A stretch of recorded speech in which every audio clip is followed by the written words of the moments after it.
시청자 여러분 안녕하십니까? 헬로티비 뉴스입니다. 코로나 블루 들어보셨나요? 코로나19와 우울함을 뜻하는 블루의 합성어로 사회활동 위축 등으로 인한 우울함을 뜻하는 용어인데요. 특히 코로나19가 장기화되면서 최전선에 있는 의료진과 환자의 심리적 우울감도 커지고 있다고 합니다. 이들에 대한 격려와 실질적인 지원 대책이 필요한 시점인데요. 심다혜 기자가 코로나19 전담 병원을 찾아 현장의 목소리를 들어봤습니다. 코로나19 환자들이 치료받고 있는 한 병원입니다. 확진 환자들은 격리된 채 퇴원을 기다리고 있습니다. 격리병동에서 사용할 수 있는 건 스마트폰과 TV뿐. 심리적 우울감이 커집니다. 시간이 갈수록 처음에 밝았던 분들도 점점 이제 우울해지는 경향도 보이고 약간 이렇게 격리가 되어 있어서 이렇게 단절이 되어 있잖아요. 다른 사람들이랑도 단절이 되어 있고 오로지 나 혼자만의 싸움인 건데 그 과정에서 많이 힘드신 게 있는지. 전문가들은 환자와 의료진을 대상으로 한 심리적 지원이 필요하다고 지적합니다. 감염성 질환이기 때문에 환자와 대면 방식의 정신과 진료는 힘든 상황. 병원은 비대면 비접촉 방식의 정신과 진료를 진행하고 있지만 한계가 많다고 토로합니다. 화상 상담을 이용하고 있어요.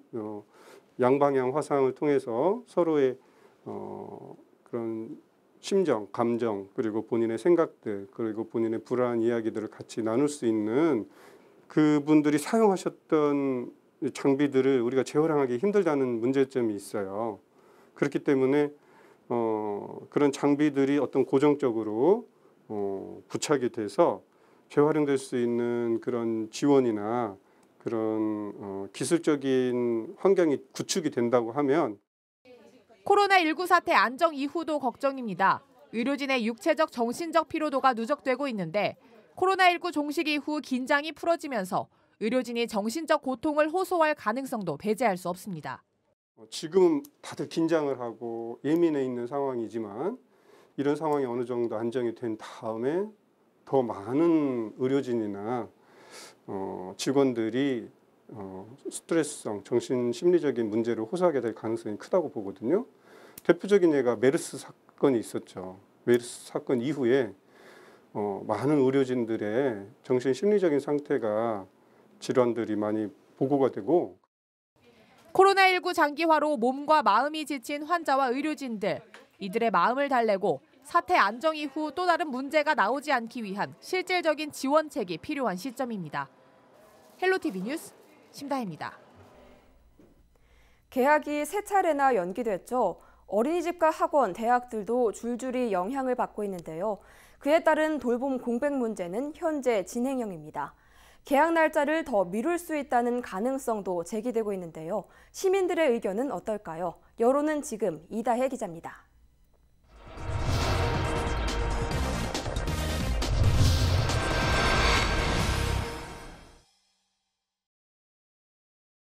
코로나19 확산 방지를 위해 정부가 개학 연기라는 초강수를 둔 것에 대해서는 대체로 긍정적인 평가가 나옵니다. 그런데 지금 학교가 문제냐고 가서 모르면 어떡해. 애기들은 면역 환자 약한데 뭔 일 있으면 그게 안 되잖아요. 공부는 1년 늘려도 괜찮다고 생각해. 우리는. 집단 생활이 많아지니까 아무래도 더 위험해야겠죠. 그러니까 그런 거는 연기한 게 잘 된 것 같은. 다만 개학이 한 달 이상 늦어지면서 가정 내 돌봄과 학습 공백에 어려움이 따른다는 의견이 많았습니다. 아이들이 너무 집에만 있고 스마트폰만 들여다보고 있어서 차라리 개학을 하는 것이 더 낫지 않을까 하는 생각이 들어요. 사실 조금 힘들긴 해요. 왜냐면 아이들이 한참 뛰어놀 시기고 그런데 저희도 어쩔 수 없는 상황이니까. 하지만 교육부가 개학을 앞당기기는 현실적으로 어렵다고 밝히면서 그에 따른 후속 대책을 요구하는 목소리가 높습니다. 정부가 사립유치원 수업료 환불 지원과 가족 돌봄 휴가 지원 등 대책을 마련했지만 맞벌이 가정의 돌봄 공백은 여전한 숙제라는 지적입니다. 맞벌이 하시는 그 직장 동료분들 얘기를 많이 들어보면은 자녀들 그 끼니 챙기는 문제가 좀 많이 걱정이 되신다고 하던데 직장에서 이제 고용노동부라던가 이런 데서 그런 권고가 뭐 그걸로 해서 쓰는 거에 대해서는 뭐 유급이 별로 어려우면 뭐 어떻게 한다던가 인사적 불이익은 없었으면 좋겠어요. 네. 정부가 4월 6일 개학이 가능할지도 아직 판단하기는 이르다고 발표하는 등 개학 추가 연기 가능성도 배제할 수는 없는 상황. 시민들의 반응은 엇갈리고 있습니다. 저는 확실히 예방을 하고 이게 완전히 이제 어느 정도 나아지는 기미가 보인 상태에서 아이들을 교육에 시켜도 된다고 그때 가서도 늦지 않다고 생각합니다. 빨리 개학을 해가지고 학교에서 단체로 방역소도 거고 식단도 잘 짜가지고 학교에서 관리해 주는 게 좀 나을 것 같고. 정부는 원격 수업도 수업 일수로 인정하는 온라인 개학 동시 추진 방안도 검토하고 있다고 밝혔습니다. 정확한 개학 날짜 등 학사 일정과 수능 시험 연기 여부는 다음 주 초 발표될 전망입니다. 헬로티비 뉴스 이다혜입니다. 김영록 전라남도지사가 사회적 거리 두기 캠페인 실천을 당부했습니다. 김영록 도지사는 전남 지역 65세 이상 노인 인구 비율이 전국에서 가장 높고 3만 3천여 명이 요양병원 등에서 생활하고 있어 집단 감염의 위험이 매우 높은 실정이라고 설명했습니다. 전라남도는 요양병원과 요양원의 방역관리 의무 이행 행정명령을 발동했다고 강조했으며 다중이용시설에 대해서도 2주 동안 중단을 권고한다고 덧붙였습니다. 또 지역 종교의 집회 자제 요청에 매주 1,500여 곳의 교회가 협조해주고 있지만 전체 교회 1,700여 곳 가운데 820여 곳이 방역당국이 제시한 필수 준수 사항을 지키지 않아 행정 지도를 내렸다고 밝혔습니다. 지금 우리는 보이지 않는 바이러스와의 전쟁을 치르고 있습니다. 고강도 사회적 거리 두기 등 특단의 대책으로 인해 도민 생활에 많은 어려움과 고통이 수반되고 있습니다마는 현 코로나19 사태를 조기에 끝내고 정상적인 일상생활을 되찾기 위한 불가피한 조치인 만큼 적극적으로 동참해 주시기를 다시 한번 부탁 말씀 올립니다. 이번 총선 과연 투표율이 얼마나 될지 벌써부터 궁금합니다. 과거 총선에서는 지역별 투표율이 어떻게 나왔을까요? 16대부터 20대 총선까지의 투표율, 김한식 기자가 분석했습니다. 지난 2000년 16대부터 치러진 5번의 국회의원 선거 평균 투표율은 55.2%입니다. 투표율이 가장 높았던 선거는 17대, 다음에 치러진 18대는 50%를 밑돌아 최저로 기록됐습니다. 전국 18개 시도 가운데 가장 투표율이 높은 지역은 세종과 전남이 각각 61.35%, 60.02%로 나타났습니다. 반면 투표율이 가장 낮은 곳은 인천과 대구, 경기 순으로 50% 초반에 머무르고 있습니다. 최근 치러진 5번의 국회의원 선거를 분석해 봤더니 광역시보다 도단위 투표율이 다소 높게 나왔습니다. 전국 8대 특광역시 중에는 세종시의 투표율이 가장 높았고 인천시가 가장 낮았습니다. 도 단위에서는 전라남도가 가장 높은 투표율을, 최저는 경기도로 분석됐습니다. 지난 2014년 도입된 사전투표는 2번의 지방선거와 대선, 국회의원 선거 등 모두 4번이 실시됐습니다. 지난 2014년 지방선거에서 11.49%를 기록했고 20대 총선에서 소폭 상승, 19대 대통령 선거와 제7대 지방선거에서는 각각 20%를 넘겼습니다. 사전투표율이 가장 높은 지역은 전남, 가장 낮은 곳은 대구와 부산으로 조사됐습니다. 헬로티비 뉴스 김한식입니다. 4.15 총선이 얼마 남지 않았는데요. LG 헬로비전은 유권자들의 목소리를 들어보는 시간 마련했습니다. 유권자들이 후보자에게 바라는 점은 무엇인지 들어봤습니다.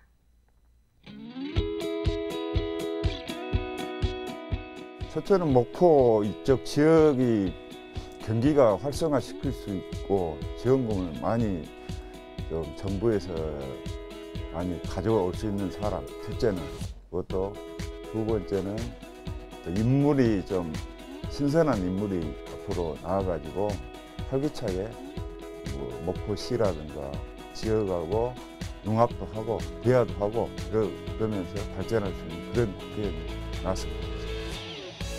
취업 그런 걸로 자격증 같은 응시료 지원 그런 거 괜찮을 것 같아요.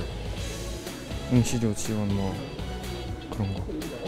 저 정치는 솔직히 잘 모르겠는데 그냥 좀 더 살기 좋게 이렇게 앞으로 그냥 활동이나 정치를 많이 펼쳐서 그렇게 해주셨으면 좋을 것 같아요. 앞으로 좀 국민을 위해서 많은 정치랑 활동을 해주어가지고 앞으로 잘 해주시기를 믿습니다.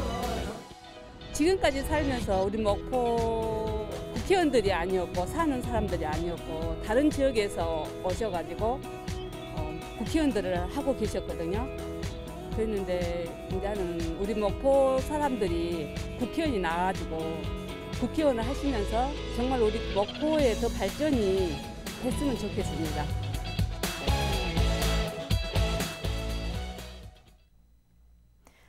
장흥군의회의 추경예산 심의 연기 방침에 지역에서 비판이 확산되고 있습니다.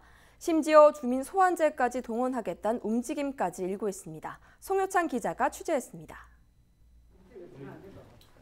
장흥군의회 본회의장입니다. 공무원들이 앉아야 할 자리가 주민들로 가득 찼습니다. 추경 심사를 미룬 장흥군의회에 항의하기 위해 모인 10개, 5,000개 대표들입니다. 실제 지금 어촌계에서 단체에서 지금 항의만 보냈는데 의원님 혼자 계시는데 지금 여기 지금 뭐 좀 더 불편한 어떤 그런 여론은 그 마음은 일단 의장님 오시면은 그렇게 한 번에 해주시기 바랍니다. 어민들은 이달 내에 폐류 종자를 바다에 뿌리는 등 1년 농사를 시작해야 합니다. 장흥군 보조 사업이다 보니 예산이 확정돼야 진행이 가능합니다. 하지만 군의회에서 추경 예산 처리를 다음 달로 미루면서 사업의 차질이 예상되고 있습니다.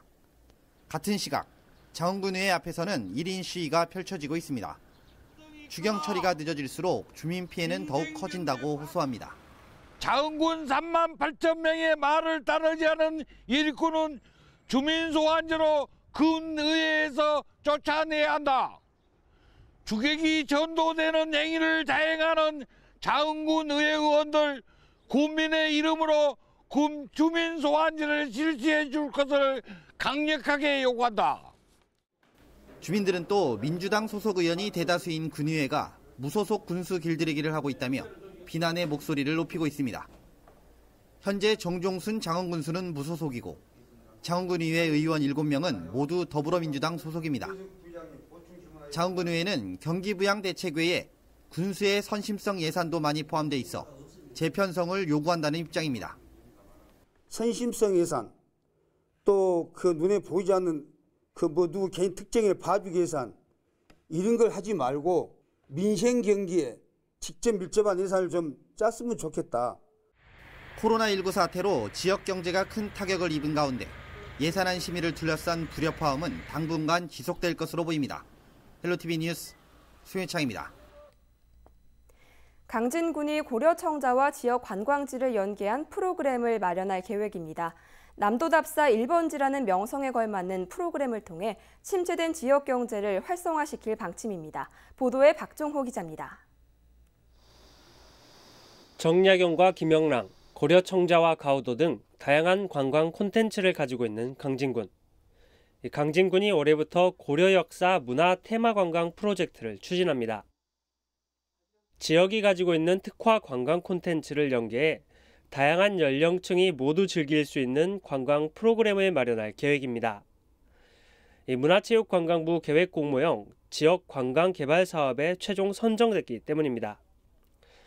강진군은 오는 2024년까지 강진읍과 도안면, 대구면 등을 대상으로 사업비 200억 원을 투입해 차별화된 콘텐츠를 만들어낼 방침입니다. 문체부 사업으로는 가장 큰 사업입니다.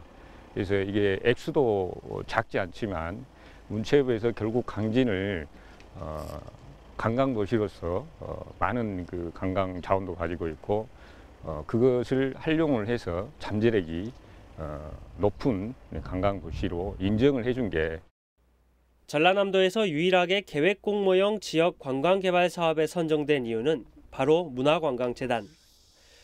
지자체와 재단법인이 함께 힘을 모아 지역을 발전시키기 위한 노력이 높은 점수를 받은 것으로 분석됐습니다. 강진문화관광재단은 고려청자 만들기와 유물발굴 체험 등 7개 핵심 사업을 통해 체류형 관광지를 만들고 침체된 지역 경제를 활성화시키겠다는 각오입니다. 기존에 있던 자원들이 이제 시간을 끌 수 있는 게 뭐 역사 자원들은 많지가 않잖아요. 거기에다가 콘텐츠를 집어넣으면 오신 분들이 조금 더 시간을 할애를 할 수 있고 그것들이 모여서 숙박까지 유도가 될 수 있지 않나 생각을 하고 있습니다. 지역이 가진 고유형 콘텐츠를 새롭게 연계한 강진군. 관광객 500만 명 시대로 도약하기 위한 발판이 마련될 것으로 보여 기대감이 모아지고 있습니다. 헬로티비 뉴스 박종호입니다. 장흥 해동사에서 안중근 의사 순국 110주기 추모 행사가 열렸습니다. 코로나19 영향으로 규모가 축소된 이번 행사는 사랑의 나무 기증식과 추모 행사가 진행됐습니다. 장흥 해동사는 우리나라에서 유일하게 안중근 의사의 위패를 모셔놓은 사당이며 장흥군은 다양한 추모 사업을 진행하고 있습니다. 앞으로 이곳을 대한민국의 모든 배우는 학생들은 물론이고 청소년, 우리 5천만 국민들이 이곳에 찾아와서 안중근 의사의 나라 사랑 정신과 동양 평화 정신을 배우는 역사 교육의 체험 공간으로 발전시켜 나갈 것입니다. 전라남도 교육청이 코로나19 대응과 관련해 긴급 추가 경정 예산안을 편성했습니다. 전남교육청은 학생과 교직원 방역 물품 구입과 긴급 돌봄, 온라인 학습 운영 지원 등 230억 원 규모입니다. 교육청은 학생용 마스크 200만 개를 구입하고 열화상 카메라를 기숙사와 특수학교에 보급할 계획이며 비접촉식 체온계와 손소독제를 학급별로 보급할 방침입니다. 또 급식실에는 자동 분사형 손소독기를 배치하고 보건교사가 없는 학교에 인력을 지원할 예정입니다. LG 헬로비전 호남방송과 남도일보가 업무 협약을 맺었습니다. 이번 협약에 따라 두 회사는 방송과 신문을 통해 지역민들에게 알 권리를 제공하고 시사 등 다양한 프로그램을 공동 제작하기로 했습니다.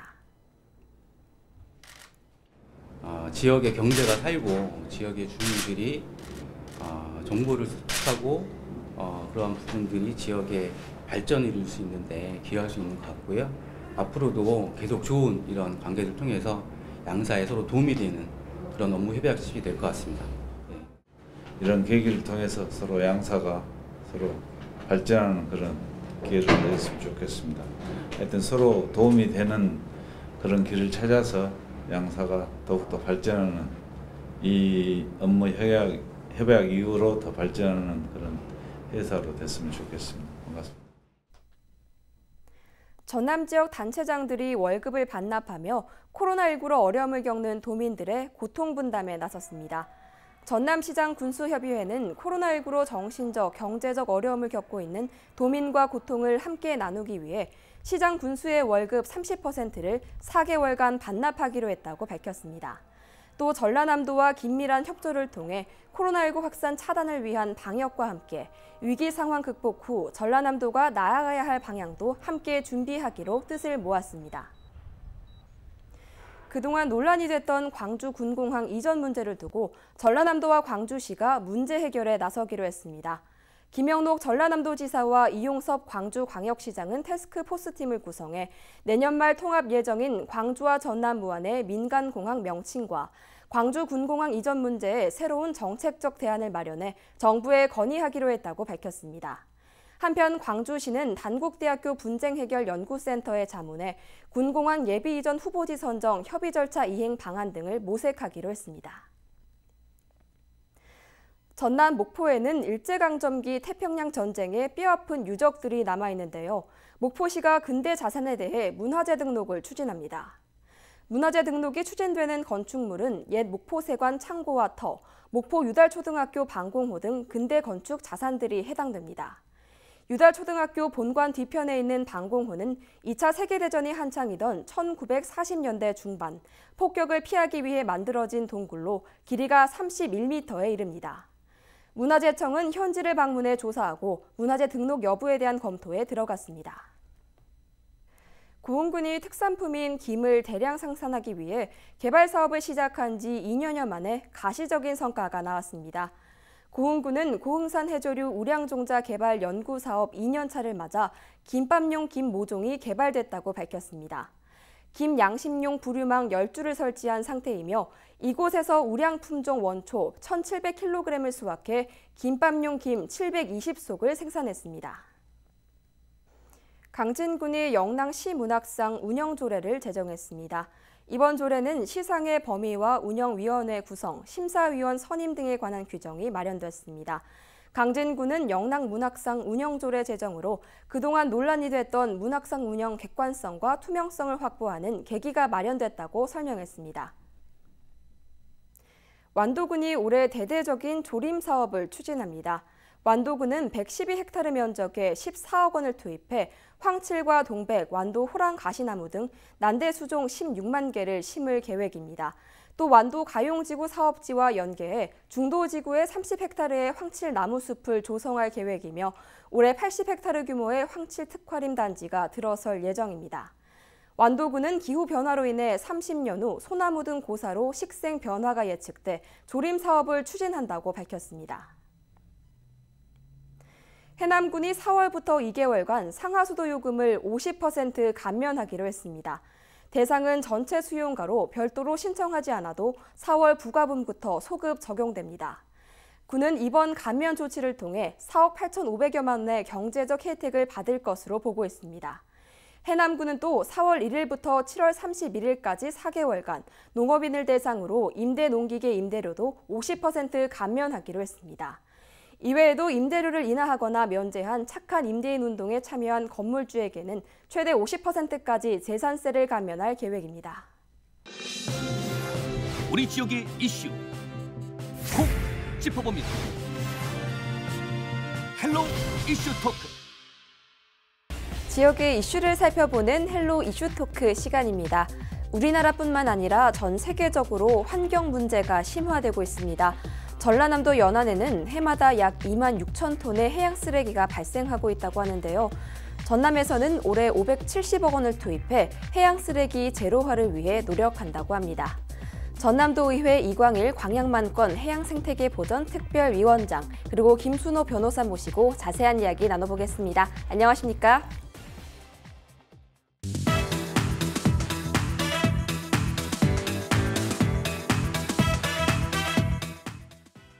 네, 해마다 해양 쓰레기 문제는 심화되고 있습니다. 전남을 포함한 우리나라의 해양 쓰레기 현황은 어떻게 됩니까? 예, 2018년 해양수산부에서 집계하는 해양 쓰레기 수거 실적 자료에 따르면은 2018년 총 9만 5천 톤 가량의 해양 쓰레기가 수거가 됐습니다. 그래서 이제 지자체별로 분석을 해보니까 전남 지역 해양 쓰레기 수거량이 3만 2천 톤 약, 그리고 그래서 이제 전체의 약 37%를 차지해서 1위를 차지했고요.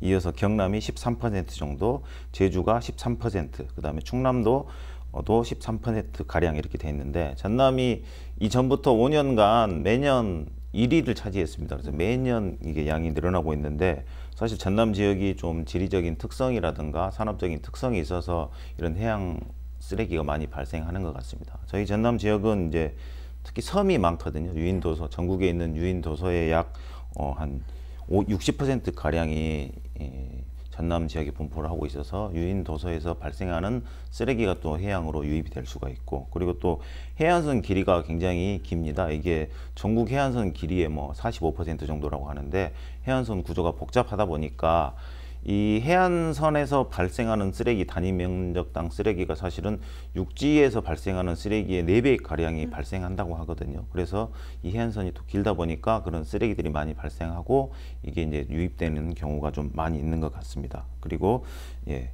특히 또 산업적으로 보면 전남 지역이 이제 해상 어로 활동이 많이 있습니다. 그래서 이제 폐어선, 폐어구 등 이런 또 그 해양 쓰레기들이 많이 발생하고 있는 상황입니다.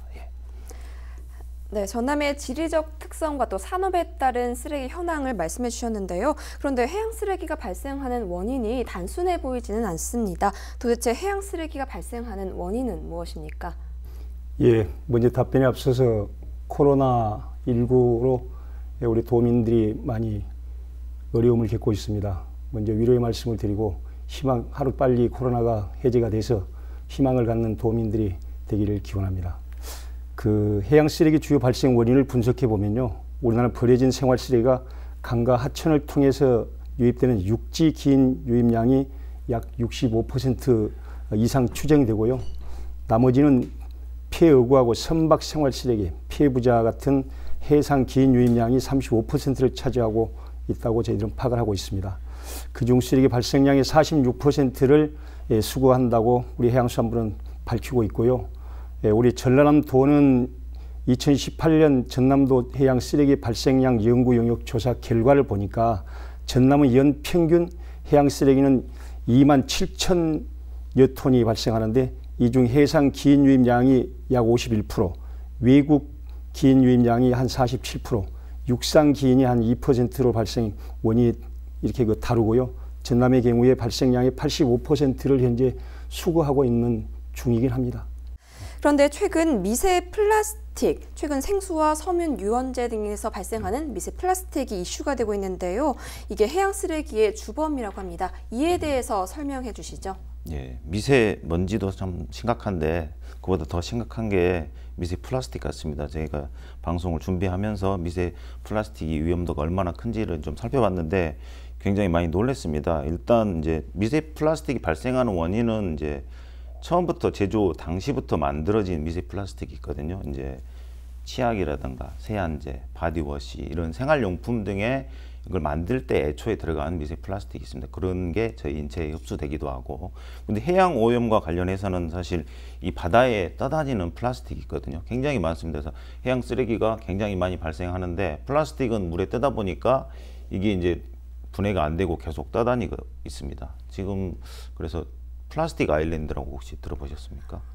플라스틱으로 이루어진 섬인데 이게 해류를 따라서 이렇게 표류를 하는 섬인데 세계적으로 플라스틱 아일랜드 면적이 저희 대한민국의 한반도의 7배라고 합니다. 그래서 어마어마하게 거대한 섬들이 떠다니고 있는데요. 이 플라스틱이 뭐 잘 분해가 되지는 않는다고 하는데 장시간 햇빛에 노출되거나 이렇게 되면 이게 잘게 쪼개진다고 합니다. 그래서 이제 굉장히 작은 단위로 쪼개져서 이게 마이크로 비즈라고 하는데 0.001mm 이하 이렇게 돼서 이게 바닷물 속에 들어가서 바닷물에 생산되는 소금이라든가 이런 식품에 다 들어가 있다고 합니다. 그래서 저희가 먹는 소금도 사실은 미세 플라스틱이 들어가 있는 소금들이 있습니다. 그리고 이 이제 미세 플라스틱을 섭취하는 뭐 물고기라든가 이런 해양 생물들, 이 생물들에 있는 미세 플라스틱이 점점 이제 상위 포식자들한테 축적이 되고 이제 그걸 또 섭취하는 저희 사람들 몸에도 미세 플라스틱이 축적이 된다고 합니다. 그래서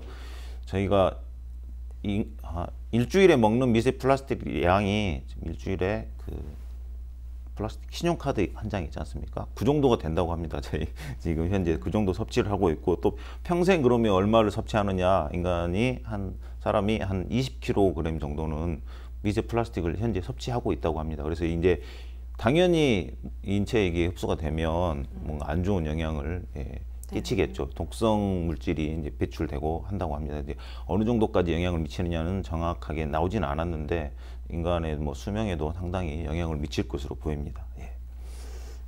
네, 미세 플라스틱의 심각성에 대해서 설명을 해주셨습니다. 그런데 미세 플라스틱을 포함한 해양 쓰레기들로 환경 오염이 심각합니다. 그렇다면 해양 쓰레기로 인해 발생하는 문제점은 무엇인가요? 예, 전 세계 해양 쓰레기 80%는 플라스틱으로 추정을 하고 있습니다. 플라스틱이 약 500년이 지나야 이게 소멸되기 때문에 장기간 해양 오염을 유발하게 되죠. 그래서 해양 쓰레기는 강, 하천, 해안가, 선박, 어업활동, 외국 유입 등에서 발생 원인이 다양하고요. 또 바람 부는 또 계절풍, 또 조류 등에 따라서 광역적으로 이동하기 때문에 처리하기가 매우 어려운 실정입니다. 그래서 해양 쓰레기 대부분을 차지하는 플라스틱은 해양 생물의 생명을 위협하는 것은 물론이고요. 미세 플라스틱은 인간에게도 잠재적인 위험 요소가 될 수 있다는 우려가 제기되고 있는 실정입니다. 최근 폐사한 바닥 거북이를 들으셨을 겁니다. 바닥 거북 등에서 플라스틱이 발견되는 등 생태계를 교란하고 있고 경제적 손실과 함께 해양 사고 등을 유발하고 있습니다. 해양 쓰레기 대부분은 지자체가 인력 수거에 의존하고 있는데 어촌의 노령 인구 증가로 인구 감소로 수거에 어려움이 있고요. 무인도와 소규모 유인 도시의 경우에 선박 접근이 어려워서 수거하고 운반하는데 그 좀 한계가 있어요. 그리고 수거된 해양 쓰레기는 폐기물 처리업에 위탁을 처리하고 있는데 염분과 이물질 등으로 처리 비용이 육상 쓰레기에 비해서 2배에서 한 7배 정도까지 이게 그 예산이 많이 소요가 됩니다. 그래서 해양 쓰레기 수거 처리는 연안 지자체에서 수행하고 있어서 지방 재정 부담이 크고요, 심각하고요. 특히 침적 쓰레기는 이 뻘, 이물질을 포함하고 있어서 사업장 폐기물로 분류되기 때문에 처리 비용이 많이 들고 수거에 어려움이 많습니다. 조금 전에 우리 변호사님께서도 미세먼지, 플라스틱 이런 말씀을 심각하다고 말씀해 주셨는데 이것보다 더 심각한 문제가 제가 얼마 전에 우리 전남도의 상임위원회에서 제가 주문을 했는데요. 이 바닷가에 보면은 그 조선업을 하고 있는 분들이 있습니다. 이 도크라고 하고 있는 데가 있는데 도크에 올려서 그냥 이렇게 그 깎아내면 그대로 그냥 고압으로 갖다가 바로 물로 쏴서 바다에 바로 떨어지는, 앞으로 이런 부분들은 그 바다 생태계를 보존하기 위해서라도 이건 그 앞으로 허가제를 해서 당연히 앞으로 이제 정화조를 거쳐서 바다로 유입되는 이러한 특단의 조치가 국가에서, 이 정부에서 이게 만들어져야 된다. 그래서 이번에 제가 상임위원회에서 우리 전남도 발의로 해서 이걸 그 정화조 이걸 만들어서 반드시 이게 그걸 거쳐서 바다로 유출될 수 있도록 이걸 법을 만들자고 하는 제안을 제가 해놓고 있는 상태입니다. 네, 생태계 교란을 비롯한 환경 오염 문제와 더불어서 도의회의 노력까지 말씀을 해주셨습니다. 네. 그런데 신안 자은도에서는 우리나라 쓰레기뿐만 아니라 일본이나 중국에서 건네온 쓰레기가 상당하다고 합니다. 따라서 전남은 돈을 주고 쓰레기를 사는 상황에 처했다고 하는데요.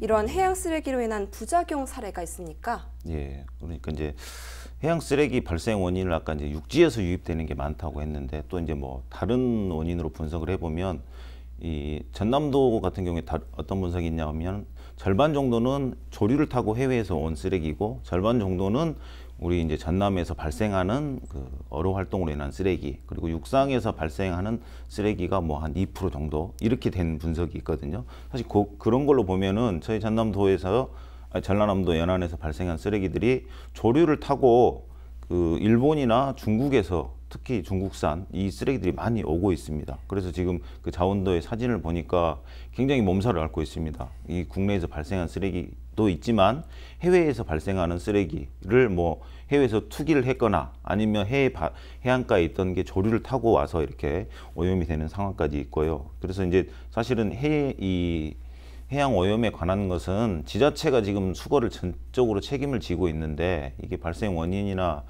이런 거를 뭐 수거해야 될 책임이나 이런 걸 봤을 때 지자체가 전적으로 부담할 것은 아니고 중앙 정부에서 나서서 좀 이게 수거를 해야 되는 면도 있고, 사실 국제적인 연대가 필요해서 각 나라도 이렇게 자기 나라의 그 오염 물질이 다른 나라로 퍼지지 않도록 뭐 협약 등을 통해서 노력을 해야 될 것 같습니다. 그럼 지금 이제 자은도에 있는 해양 쓰레기는 이제 해외에서 유입되는 게 많이 있는데 저희가 쓰레기를 산다는 것은 기존에 이제 해양 쓰레기가 잘 발생을 하면 수거가 잘 안 되기 때문에, 왜냐하면 이렇게 묻히거나 부표 같은 것을 그냥 버려둡니다.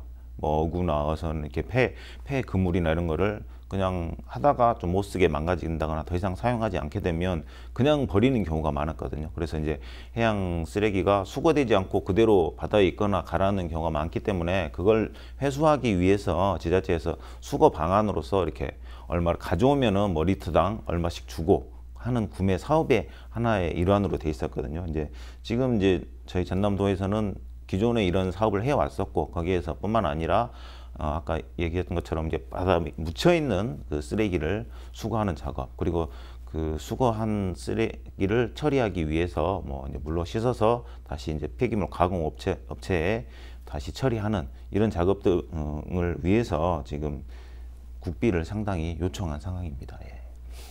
네, 지자체뿐만 아니라 정부의 노력도 더 나아가서 주변국과의 협력까지 말씀을 해주셨는데요. 네. 그렇다면 전라남도에서는 이를 위해서 어떤 대책을 세우시고 계신가요?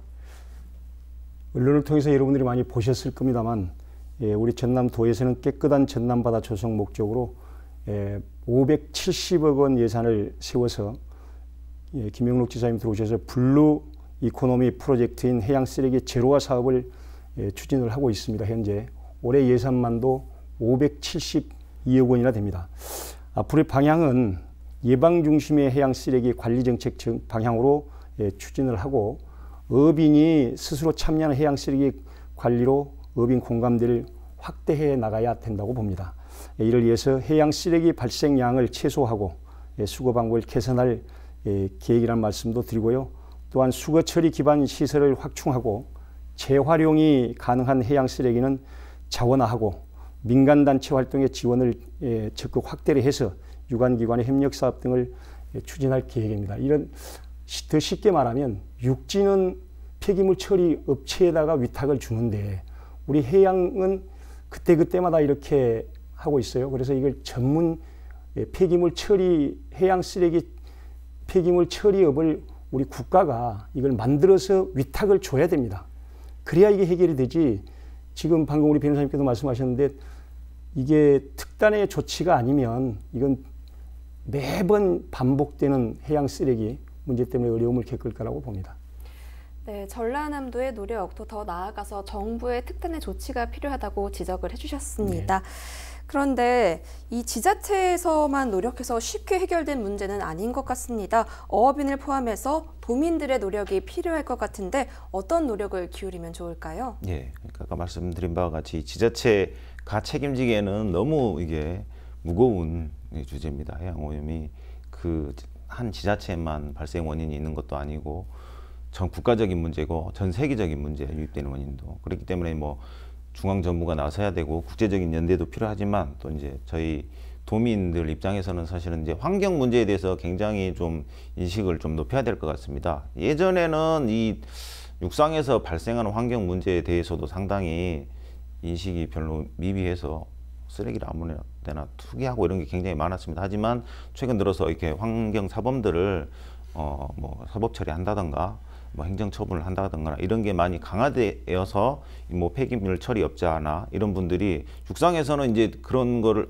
이런 행동을 하면 처벌이 될 수 있구나라고 해서 조심하는 부분이 있습니다. 하지만 해상에서는 아직 그런 인식이 적은 것 같습니다. 왜냐하면은 해상은 사실은 누가 감시하는 사람도 없고 그렇기 때문에 이렇게 심리적으로 이렇게 관심을 안 받기 때문에 투기를 하거나 이런 게 많이 있는 것 같습니다. 그런데 이제 아까 의원님께서 말씀을 해주셨지만 저희 전남도에서 그런 조례를 이렇게 발의한다는 게 상당히 잘 된 것 같습니다. 아직까지 해양 환경 오염에 대해서는 그 정도의 인식을 안 갖고 있거든요, 사람들이. 그래서 이 해양 환경 오염 활동도 굉장히 큰 사법 처리 대상이 될 수 있다 이런 인식이 필요하고 그런 이제 또 그리고 이제 우리 도민들도 이게 사실은 우리 개인의 생존뿐만 아니라 정말 인류의 문제다. 미세 플라스틱 얘기 아까 잠깐 말씀드렸는데 저희 나라가 이 전 세계적으로 미세 플라스틱 오염 지역을 조사를 했는데 제일 위험 1위가 영국입니다. 위험 지역이 영국 근처 해안이었는데 2위하고 3위가 저희 나라입니다. 2위가 인천, 3위가 울산 이쪽 낙동강 쪽이고 그리고 하여튼 그래서 그 수치도 굉장히 높거든요. 그래서 이제 이 해양 오염으로 인한 피해가 다른 데 가는 게 아니라 이 피해가 나한테 온다는 인식을 가지고 뭐 일회용품 좀 사용을 자제한다던가 하는 이 환경 운동에 적극 동참할 필요가 있는 것 같습니다. 네, 도민들의 인식 개선 문제를 짚어주셨습니다. 그렇다면 마지막으로 해양 쓰레기를 포함해서 환경 오염 문제가 개선되기 위해서 남은 과제가 있다면 무엇이라고 생각하십니까? 예, 전남이 지금 그 해양 쓰레기가 없는 쾌적하면서 안전하고 생산적인 바다를 실현하기 위해서는 사후 처리 중심의 해양 쓰레기 관리 정책에서 이제 벗어나 사전 예방적 관리 정책으로 속히 전환해야 하며 다양한 형태의 사업을 추진해야 할 것입니다. 조금 전에 말씀드렸다시피 블루 이코노미 프로젝트인 해양 쓰레기 제로화 사업이 잘 추진될 수 있도록 적극적인 행정이 필요하다고 여겨지고요. 하지만 사업은 정부나 전남도만 에서만 추진하는 데는 한계가 있습니다. 삶의 터전인 바다를 지키기 위해서 정부나 전남도보다 어민의 역할이 가장 크다고 볼 수 있습니다. 쓰레기를 버리지 않는 문화와 환경적인 어구 그러니까 생분, 해성, 어구하고 고밀도 부표 등을 사용해야 할 것입니다. 바다는 생명의 근원이며 꿈과 희망의 공간입니다. 특히 어업인의 생활 터전인 바다가 건강하지 않다면 생활을 영위할 수 없으면서 우리 인류의 미래도 없다고 할 수 있습니다. 어업인 스스로 해양 쓰레기를 버리지 않는 작은 실천 하나하나가 모일 때 생명력이 넘치는 바다, 풍요롭고 깨끗한 바다를 우리 후손들에게 물려줄 수 있게 될 것입니다. 더 늦기 전에 바다를 지키기 위해서는 누구보다 어업인이 해양 쓰레기 줍기와 버리지 않는 활동으로 해양 쓰레기 제로화 추진 사업에 우리 모두가 도민, 그리고 조금 전에 우리 변호사님께서 말씀하신 것처럼 국가, 세계가 함께 공동 노력해야만이 바다는 하나인데 같이 이 문제들을 해결할 수 있는 길들이 함께 합쳐져야 된다고 봅니다. 네, 어업인들 스스로의 실천의 중요성을 강조해 주셨습니다. 김순호 변호사님께서는 어떻게 생각하십니까? 의원님이 좋은 말씀 많이 해주셨는데 한 가지 첨언드리자면 이제 지자체나 국가에서 이 사업을 할 때 사실은 그 관 주도적으로 하는 게 아니라 이 어업인들과 주민, 이 도민들의 적극적인 참여가 함께하는 그런 사업을 구상해서 다 같이 해양 쓰레기 문제를 좀 해결하는 방안을 모색했으면 좋겠습니다. 네, 우리 모두에 노력해야 한다 이렇게 말씀을 해주셨습니다. 그럼 오늘 말씀 여기까지 듣도록 하겠습니다. 감사합니다. 바다는 천혜의 자원이며 누군가에게는 생활의 터전입니다. 지자체의 체계적인 대책과 어업인의 노력으로 깨끗한 바다를 만들고 지켜낼 수 있길 바라겠습니다. 지금까지 헬로 이슈토크였습니다.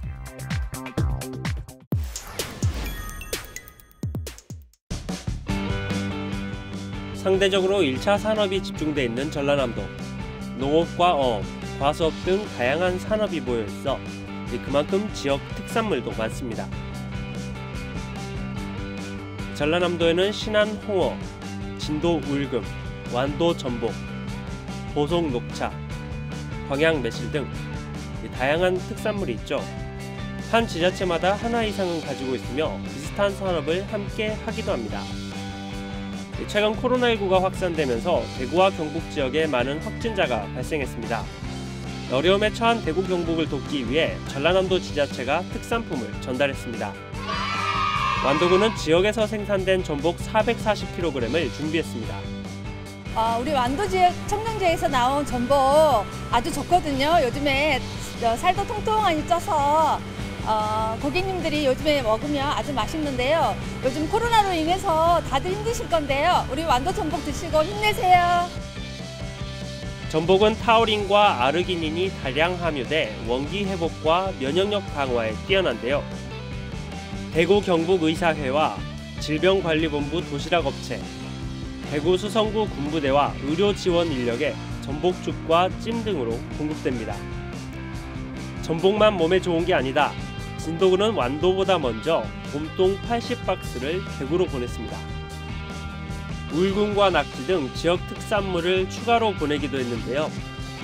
뿐만 아니라 광양매실과 보송 녹차, 영암 무화과즙 등 다양한 특산물이 대구로 전해졌습니다.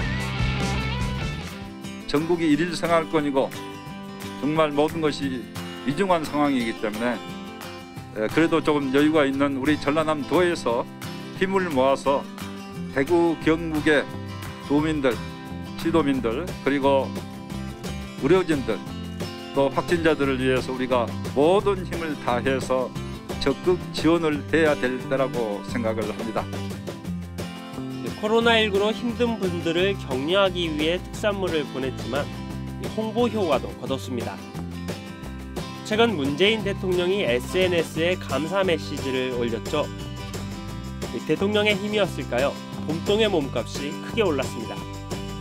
진도 봄동 가격이 서울 도매시장에서 하루 사이에 4,000원 정도 오르기도 했습니다. 봄동 가격이 오르면서 어려운 지역 경제에 보탬이 되기도 했습니다. 전복과 낙지, 봄동과 매실, 녹차와 무화과 등 셀 수 없을 정도로 지역 특산품은 많은데요. 영양가가 높고 맛 좋은 전남 특산물로 인해 코로나19 극복에 도움이 되길 기대합니다.